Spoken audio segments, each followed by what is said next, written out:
Welcome back to Hooah Presents. On this episode, we have Krista on the show. We'll be having a real conversation with a real veteran about real stuff we're all really going through.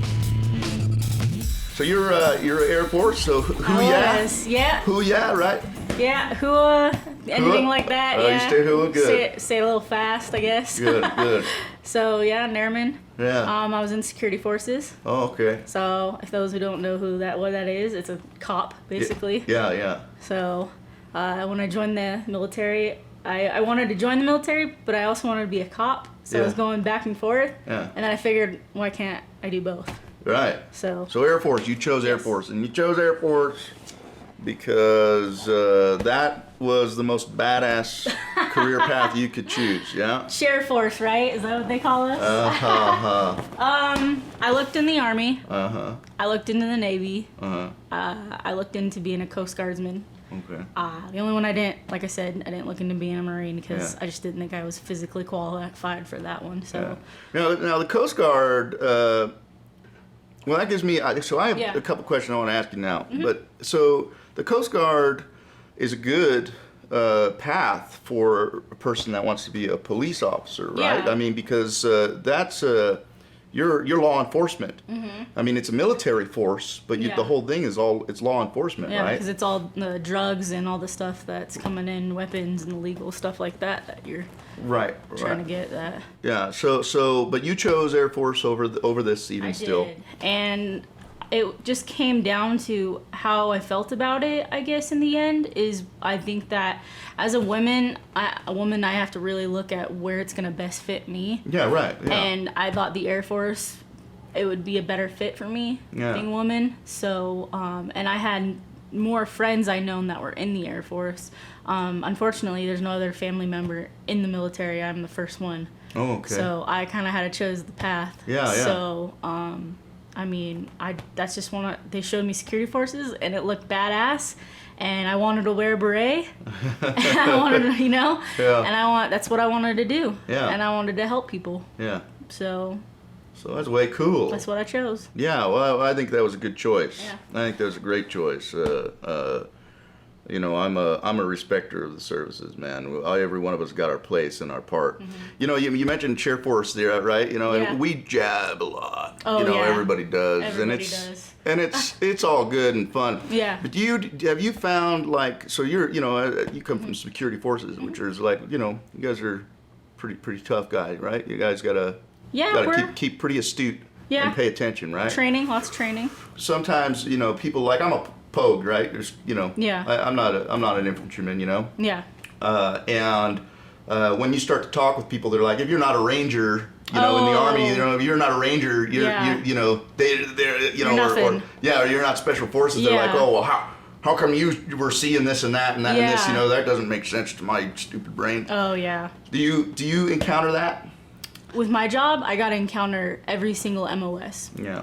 The chow guys, the guys at the gym. Yeah. And you know what? When someone would give them shit, I'd give them shit right back for giving them shit because, hey, you gotta eat. Yeah. You know what I mean? Yeah. You gotta go to the gym to get fit to, Yeah. So I actually take offense when people do that. When I know it's we're playing with each other and having fun, Yeah. Because we do, like, we always have sports competitions in between the MOSs, and, security forces is, we're football champs. Yeah. So, and then there's other people, like, that's when we do our shit talking and stuff. But it's constructive shit talking. Right. But I don't play with the negative stuff at all. And really what I try to do is just educate in a more upbeat manner, I guess, per se. Yeah. Just kind of, because every job is important. Sure it is. And I've been able to do more than one job in security forces. I actually got to do honor guard, base honor guard. Yeah.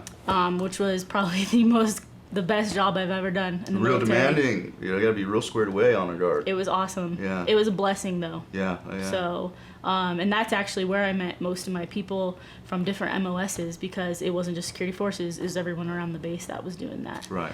So, I don't know. It's kind of like you have your own little brotherhood and your own squadron, and then you have your other brotherhoods and your other different organizations around base. Yeah. So I don't play with that, though.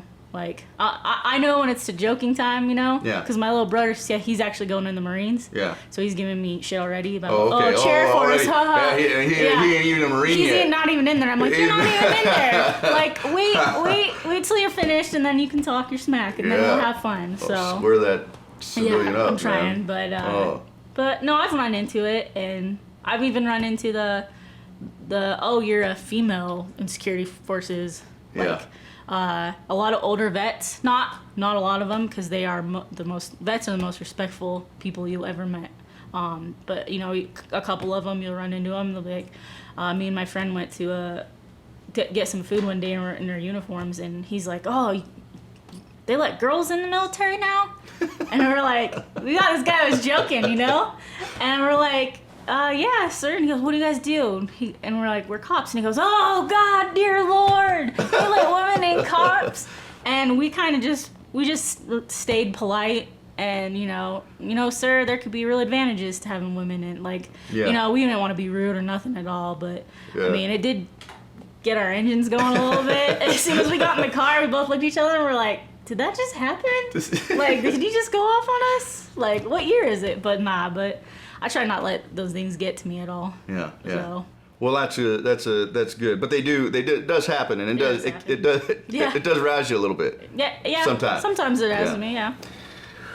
Well, that's I think that's a common thing. I think that happens. I want to take advantage of, you mentioned chair force. I want to take advantage of the opportunity to kind of, hit that point, because I think that, it does, we're all professionals, and we serve for the reasons we serve, right? I mean, we didn't sign up because not everybody signs up for glory, what I mean? There's no better way to get it. Yeah. But not everybody signs up for the glory, man. I mean, most of us, we signed up to serve, because we wanted to do something good, and it matters to us, and we can hold our heads up, and we know that, right? Absolutely. But I think sometimes, you get into some conversations out there, and people are, they're uninformed and unaware of the realities, man. They haven't been downrange. They don't know a lot of different things, and they don't know how our military forces work, and how our security forces work, and how, and there's these, the only separations are in the banter and the stuff that gets thrown around between us, like infantrymen, everybody's a pogue. If you're not infantryman, everybody else is a pogue, Yeah. And I think sometimes civilians catch that and don't realize what that is, you know what I mean? Yeah, and, absolutely. But yeah, man, yeah. You just gotta kind of tell them how it is, really. Yeah. Just educate them, I guess. Yeah, or let them go, Yeah, just let them banter. Let it go, sometimes. Yeah. I do a lot of letting go more than anything, because that's important. You were saying, it's good to keep a good up spirit, man. Yeah. And I like to stay positive with people and with life and stuff. There's enough going on for us to be down about, Definitely. And that's what that ride we did, man, that we went out to, that we were at the open of. That was real great, man. And they're doing real good things. The Ride to Zero, they're actually looking to reduce numbers, and change things. Important. Not just bring awareness, but to bring action. Yeah. Right. And I think that, and as military personnel, I mean, that's what we're about. We want to get things right. Not just let the status quo go south. That's actually, suicide is actually really affects me a lot. And so when I see these events out there trying to put the word out, because that's what it is. It's people need to start talking more about it. Yeah. It's just, and I saw on the other show too, like 22 push-ups. I understand the meaning behind it and stuff, but you can't just sit there and do 22 push-ups and expect someone to not kill themselves. It's not going to happen. Right. There needs to be help, and there needs to be support. Yeah. And I've even gone through it. This last year has been the worst year of my entire life. Sorry, I might get a little emotional. Yeah, that's all right. That's okay. But I got to that point. Let me ask you about that a little bit. Mm-hmm. So where does that start? Does that start with the injury? The injury does have to do with it. Mm-hmm. Yes, my back injury, just not be able to get the help I need. Mm-hmm. And I guess the military just completely, not the military, I can't say it as a whole, Yeah. but the people and doctors I was dealing with at my base like weren't taking it seriously. Yeah. And I was hurting, and I couldn't do PT. Yeah. And we all know how much physical, Yeah. you know, I couldn't be physically fit. So Yeah. that takes a lot of you. Yeah. You know? There's a lot of stuff I couldn't do. They pulled me off of, they pulled my gun away from me. I had to do desk jobs, which I don't mind. There's important work to be done in desk jobs, but it's like I didn't feel like I was a cop anymore. Right. So, Yeah. and that's like a really scary thing as being security forces is they preach and they preach and they preach. Go get help. This is how you get better. And then you do that, and then they come back and you get retaliated against. Wow. That is real strong, and I think a real important thing to discuss a little bit. Mm-hmm. That happens. So you end up feeling some of the guilt, and the depression, and these aren't necessarily legitimate. You shouldn't be feeling these Mm-hmm. ways, and that causes some other problems. Can you talk about that a little bit? I had severe anxiety. Anxiety to the point that I had no longer control over my mind. I literally would have emotional outbursts for the smallest things. I had like terrifying nightmares. I would be scared all the time. And I don't even know why to be scared. It was kind of like someone was living in my head. Like it wasn't me. And the hardest part is it affected those around me. Like, I lost some really good friends because they couldn't understand. Yeah. Some of them I grew stronger with. And that's great. I had some people having my back and didn't lose sight of who I really was, but then I had the people that wouldn't let me explain what was going on, and they just kind of abandoned me. And you know, being on a base by yourself, not married, don't have any kids, it's hard. You go home at the end of the night, what do you do? Who are you supposed to call? My family's not military. It's hard to call your family and explain what you're going through, because they won't. They're there for you and they love you, but you can't be like, well, this is happening. So I relied a lot on a few of my NCOs. I had a master sergeant in particular. She was amazing. I could call her at 3 a.m. and she would rush over just to be with me. Yeah. And I finally, it got so bad that I got to a point where I checked myself into a mental health facility. Mm-hmm. I made that decision. No mental health, no commander, nobody made that. I made that decision because I knew it was affecting my job. I knew it was affecting those around me. And that's what the Air Force tells you to do. Right. So I did it. Right. And I mean, it helped a little bit. I'm still going through some stuff. So now when you get to the facility, let's get to that point. So you get into the facility, because I've been there. Yeah. You're not alone. So you get to the facility and you check yourself in, and they go through the process, gown you out and get you chilled out. Yeah. Where in that process did you begin to feel like you were doing the right thing and this was helping you? Probably in the group therapy sessions. Because there were tons of, it was actually a civilian facility, but because we were so close to the base, a lot of other people, like we even had Army guys there too. Yeah. And it was so great hearing all their stories. And even though it wasn't exactly what I was going through, I knew that I wasn't alone. And I knew, and I said, there was one girl one day, and she's like, I don't know how I'm so embarrassed to be in here. Like, I can't tell anybody I've ever been in here. And I said, she's like, I feel so messed up. And I know what? I said, you know what? I said, everybody's messed up in this world. We're the ones trying to get help. Yeah. So. That's real awesome. Yeah. Now, how long did it take you, how long did it take you to get from,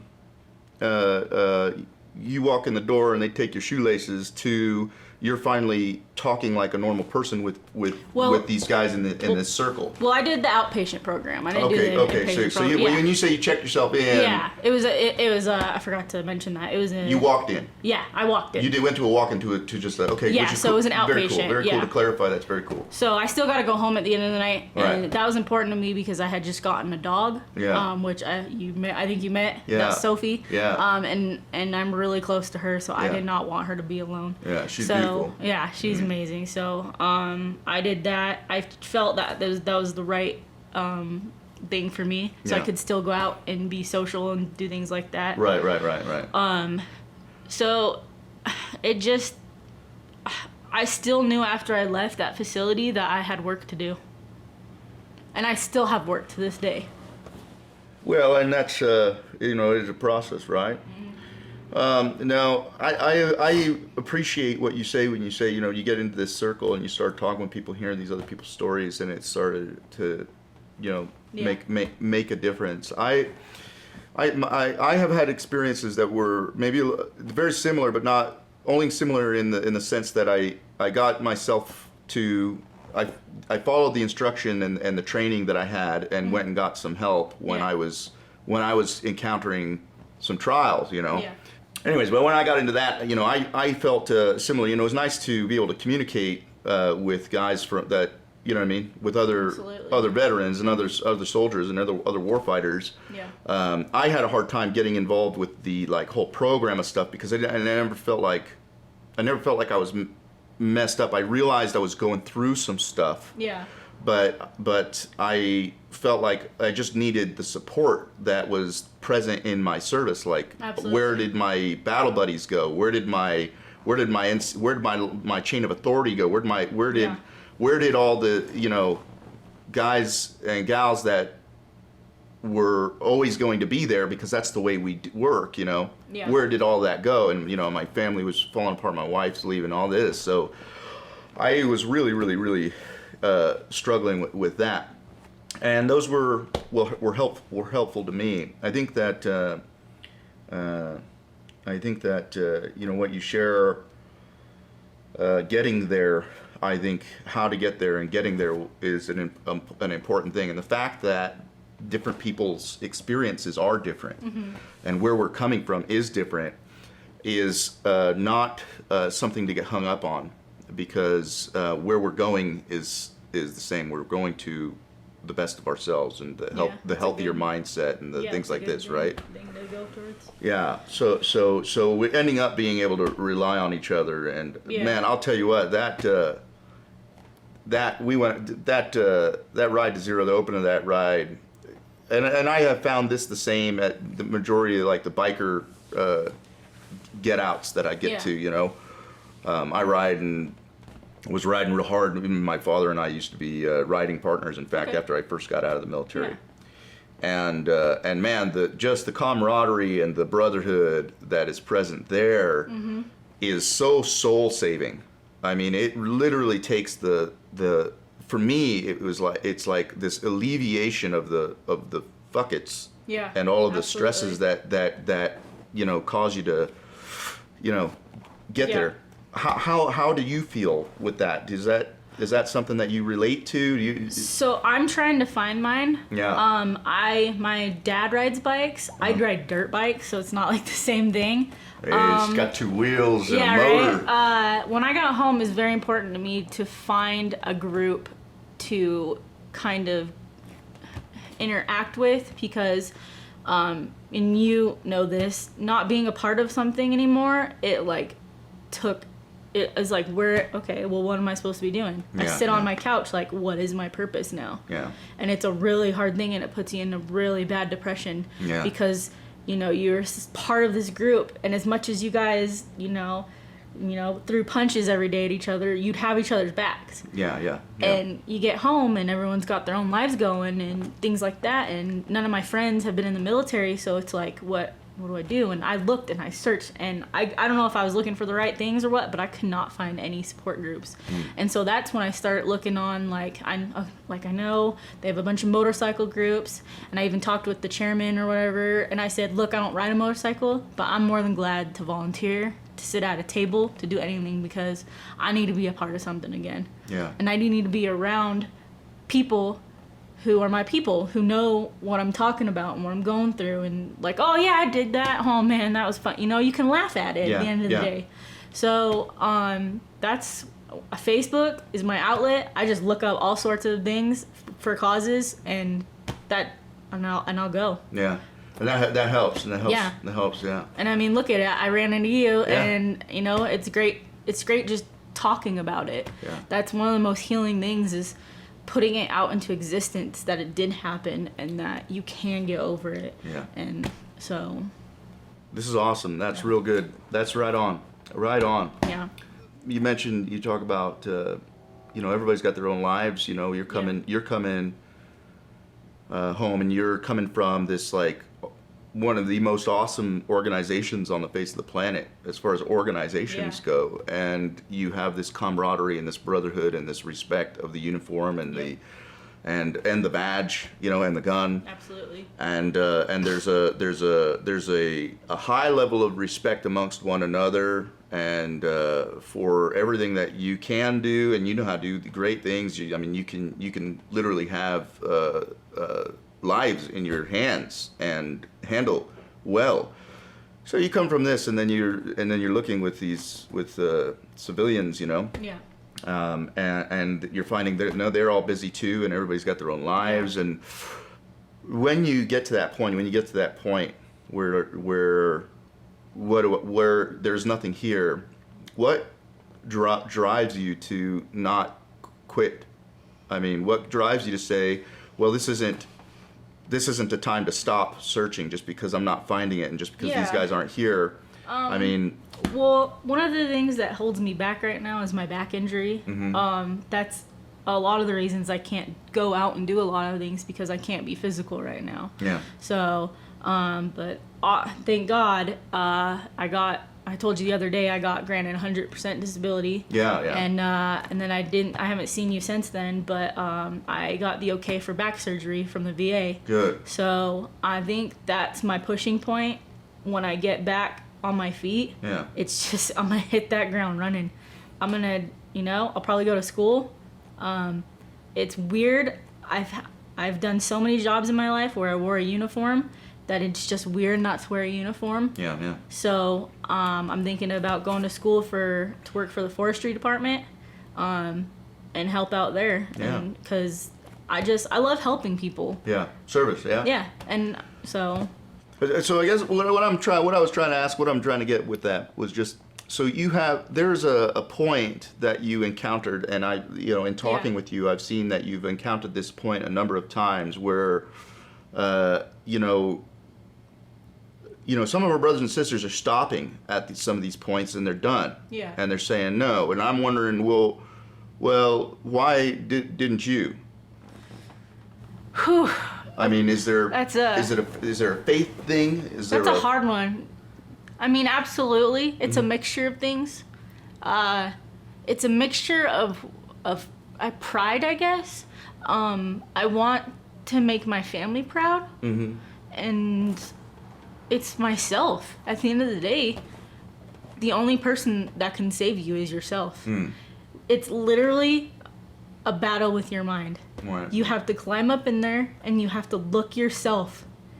Actually, go into the mirror and look yourself, and just be like, "You're better than this." You literally have to talk yourself up. Yeah. And you can be in tears, and you can have all sorts of scary things in your mind. For example, I was standing over a river one night, in one of my worst moments. I just wanted to jump in it and drown. Mm.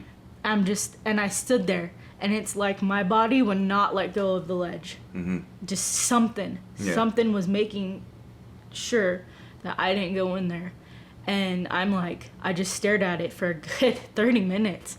And it's like I was already in there looking back at me, being like, come on, jump in. Who cares? Screw it. Mm. And then I'm like, no. So then I made a phone call to my master sergeant, and she's like, don't move. I'm on my way. And she stayed on the phone with me all the time. Yeah. And I'm sorry. I'm sitting there, and I'm just like still in that mindset, And all of a sudden, I just feel these big, arms go around me and pull me back. And there's my master sergeant. And, I mean, it's people. Yeah. It's you and people, You have to be the one to make that decision because you are your worst enemy. So downrange or in Garrison, where we are in the service, we have a duty to one another. We talked about MOS and stuff like this, but everybody's got a responsibility, and everybody's responsibility matters to everybody. Yeah. And so this duty to one another to watch each other's back and take care of each other, and sometimes where we can be really troubled, Yeah. and it can be real hard on each other to have to carry that fight with each other. Yeah. But we do, and then we do that. We're finding more and more that we're in the veteran community. We're finding more and more that we're the only ones that are really gonna do this, right? Yeah. But you see people seeking to also support us, right, and also support the causes and try to keep and help us, because we've done and in a lot of people's eyes, we've done for them what they couldn't or wouldn't or didn't have the opportunity to do for themselves, and we've done, Yeah. And there's this love and respect between each other, and it's challenging to people because they want to do something, We mentioned 22 push-ups is, what is that to you know what I mean? Yeah. But you see your mom doing 22 push-ups all of a sudden, or your dad, or your uncle or somebody, or you all of a sudden they're doing push-ups in front of you, and you're like, yeah. And they're like, I just do not know how to help. Yeah, absolutely. I don't know how to help. Do you have any answers for, like, is there things that you tell your family, hey, this helps me, that might be helpful to some others, that maybe, because some people have a hard time communicating within their family. Absolutely. There's not because of a lack of love. It's just you don't. Yeah. One person in mind right now is my dad. We're having a tough time understanding each other, and because he's going through some things and I'm going through some things, and I guess when it came down to it, like one night I was just like, my pain was so bad that I was like, I just want it to end. Like, I'm so much pain. He's like, please don't say that. Like, what? I don't know how to help you, and I think it's just you get stuck. You're like, I don't know how you can help me. I guess what it just comes down to is support and just believing that you can be that same person you were. Mm-hmm. Like, this is not you. Yeah. Right? Yeah. It's like kind of you're going through a change right now, and you just need those people to believe that you're going to go back to that person. Yeah. And you might never fully go back to that person, but just, love me for who I am. Love me for your daughter. Like, remember me and know me, right? Remember me and know me. And when I go through these things, don't take them personally. Yeah. When I have emotional outbursts, or I get angry all of a sudden, it's not towards you, it's inner. Yeah. Like, I'm fighting my inner demons. Yeah. And so it's just basically, it's sitting down one-on-one like you and me are right now, and just talking and having a conversation. That's basically what it comes down to, is that these people need to talk and tell their families. Yeah. There's a lot of people, and I know it's harder for men because men have more pride. You don't want to you don't want to tell them like you're going through stuff. You're like, I'm going through some stuff, but it's cool.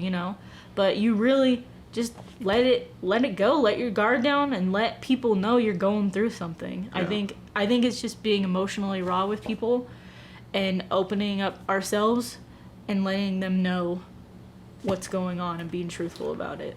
That's real good. That's real good. So anchoring, to try to kind of crystallize that a little more. So like, and because I can relate to this point too a lot. There's the sense that,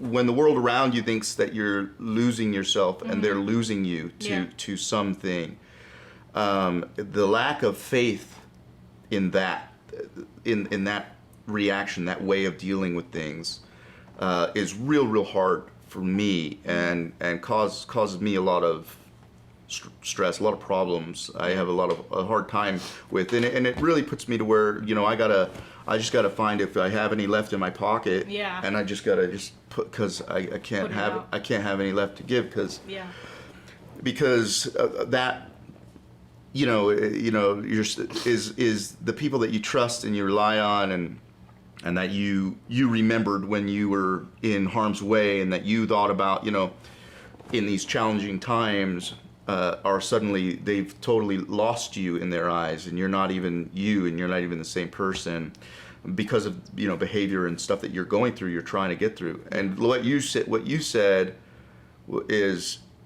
makes so much sense to me, and that's something that I have felt also, again and again, is, man, you gotta remember who I am actually, you know, and love me for who I am, and don't be afraid of the stuff I've done, and that's gonna help me. That helps me overcome the you know, these demons, you know, to some degree. I mean, does that? Yeah. No, I'm trying to crystallize what you're saying. Absolutely. Is that, yeah. Mm-hmm. And then here's the important thing. If I had to just say one thing, that's the one thing that I struggle with mostly, is that there are going to be people out there that were close to you that will not understand it, and they'll never understand it. Yeah. And you will beat yourself up for it, and you're like, I love these people, I just want them back in my life, and for some reason, they're not meant to be a part of your journey, and at the end of the day, you got to focus on the ones that did stick with you. Yeah, yeah.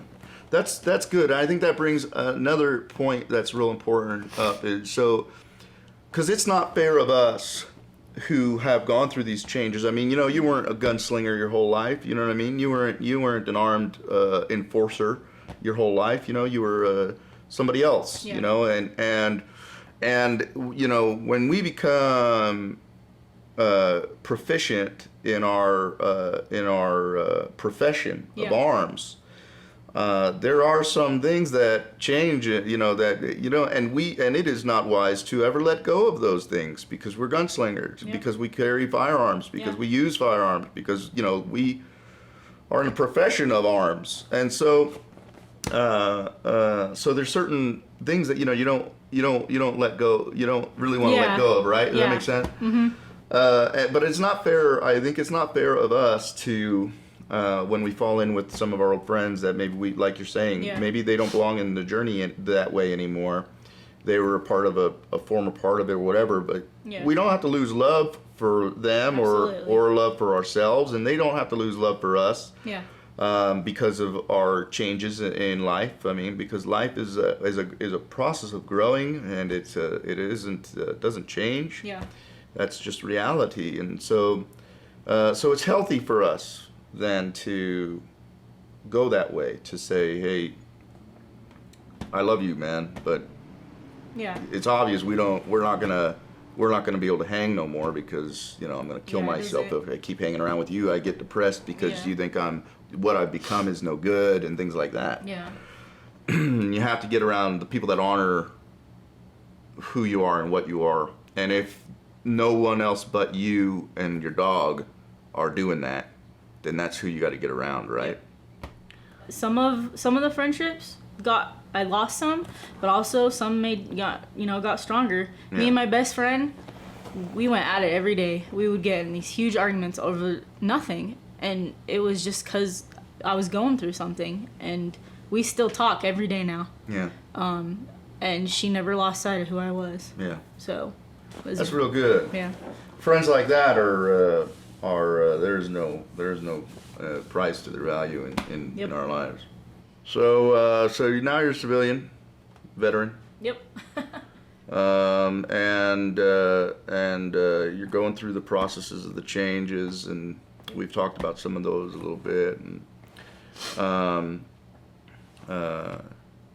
you got hurt, and a lot of us do, and let's talk about that for just a brief moment before I have some other things I would like to just discuss with you. But you, in the process of coming from, so you're injured and you're out now, so you fulfill your obligation. You were going to re-enlist, I'm sure, or were you going to carry your career on? I thought about it. I initially went in with the thought of I was gonna retire, but there again, my back was a big majority. Well, this is what the back aside. So if there was no injury, you were in. Yeah, maybe it depends. It would have been a whole different ball game to think about, I guess. Yeah. So, okay. Yeah. Well, so going through the process of getting approved for your your disability, you have a line of duty injury, so it's kind of it's almost like our insurance, care for us. That's the promises we have, is that what's left of us is going to be taken care of, right? Yeah. So the process, how it's been hard or. It's been the most frustrating thing I've ever had to deal with. Yeah.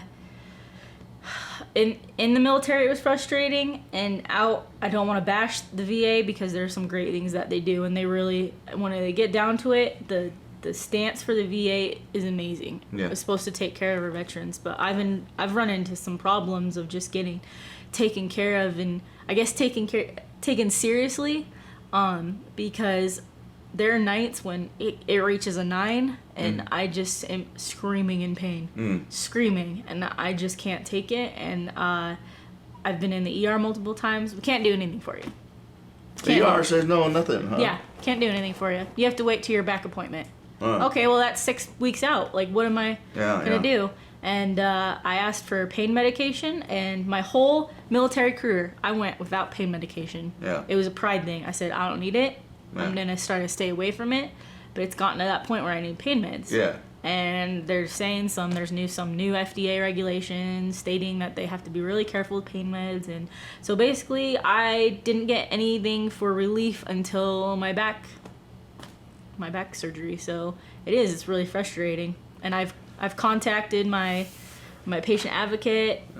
Just go to the ER. That's all they say is just go to the ER. Right. But then I go to the ER and nothing happens. And so. that's challenging to hear. Yeah. That's got to be real. I could see why you'd be real frustrated because the ERs are they help. On the immediate, on the emergency. Here you go. Let's get this done. And then sometimes that gets you it gets you helped. You know what I mean? Like you end up. They recognize, okay, shoot, this person is not able to be patient here because they're in this much pain, and that's the way it functions, right? It seems that is not what is happening now. Under I am not. I make no political nothing, but under the previous administration and in the transitioning process, it seemed to me in dealing with things that there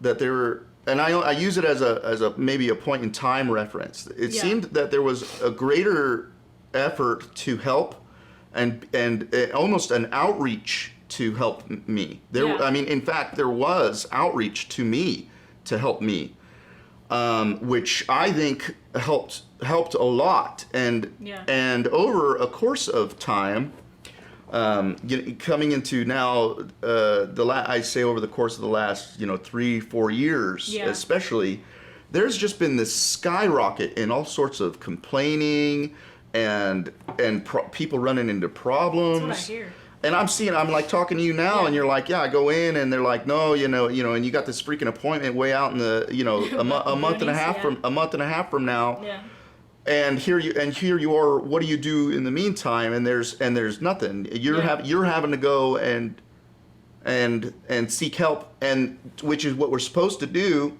Go seek the help, and then you're having to get in order to get the help, you gotta suck it up. Yeah. Oh, which isn't, suck it up. I hear that all the time. Which is kind of, hey, look, I'm real grateful for all the blessings that come from my service. All of them. I'm real glad that the veterans before us worked so hard to make the programs available to us so good. I agree. I mean, so good. But when you walk into a place and you're up and somebody tells you got to suck it up, it's like, Yeah. You want me to go, you seen the dude when he tears off his leg and starts slamming it on the VA desk in that film, man? Yeah. He's like, you want my proof of disability? Fucking slamming Just start slamming it, yeah. You know, those kinds of, man, that kind of stress, you know, and then you wonder why, they wonder why these problems are happening. Yeah.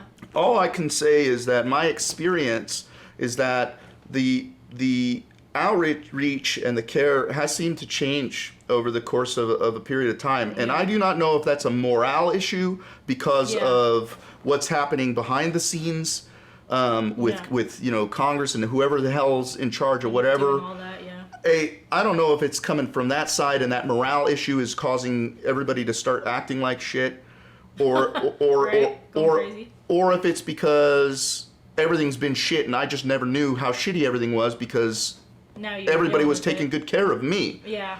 My experience has been, you know, and once you get in with people, you get in with your doctor, everybody cares a lot, right? It's great. I mean, you're no. I don't have a good one, but you don't some of them are my pain management clinic, and they're awesome. But my primary care manager is the one that's kind of giving me the hustle with the pain meds and stuff. Yeah. So. And now, what is it? They're trying to stop people from turning into drug addicts. I guess what they said is Utah is doing some FDA regulation things where basically it's harder for doctors. I guess doctors were abusing the system. Or the ability to prescribe or whatever? Or the ability to prescribe and giving people way too many, or I don't know, and people were overdosing. And so it's kind of like that.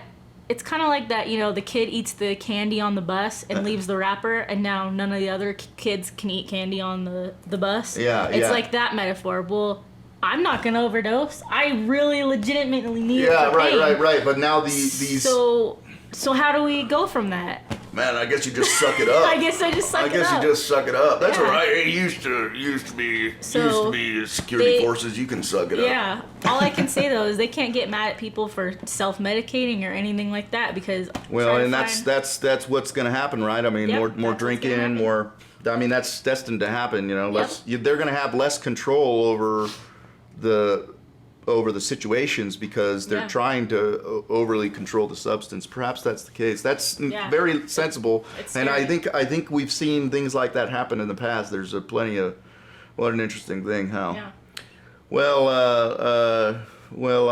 I'm real grateful for your service. I think that you are an amazing gal, and I'm real appreciative that you come sit down and be so open with us about some of the things you've been through. I hope it helps some other people. I think it does. I think it does. You know, and I certainly think it does. And I do too. I hope so also. Yeah. You know, I hope so also. That's and we can only do all we can do, and we don't know everybody's everything. You know, we only know what we got and what we're working with right here and now, and so we just work with it. And that's what we do, you know, the best we can.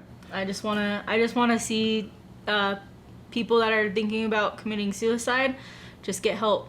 Just do it. Just take away all your pride, beat that enemy up, and because you never know what good things are down the road. Yeah. So, and you can do it. I know if I can do it, they can do it. So. Krista, I love and appreciate you for your service. Thank you so much. Keep it up. Absolutely. You know, and I hope to I know I'll continue to see you out at the rallies and out at the rides and wherever you can be. And you know, if we have need to call on you, are you open to doing some Das Hooah stuff with us? Absolutely. Because we would like to be able to follow up and maybe see some things happen with you, how things go with your surgery and things like that. Yeah, once that's done, I heard something about some Das Hooah fitness. Yeah. So let's get on it. Okay, all right. Well, we have a challenge that we'll be putting out for you. Then you just hang in there, and we'll get you on the next run. I can't wait. All right. Right on. Thanks. Yeah. Appreciate you. Yeah. Thanks. Glad you enjoyed this episode of Das Hooah Presents. We invite you to like and share and subscribe for more content.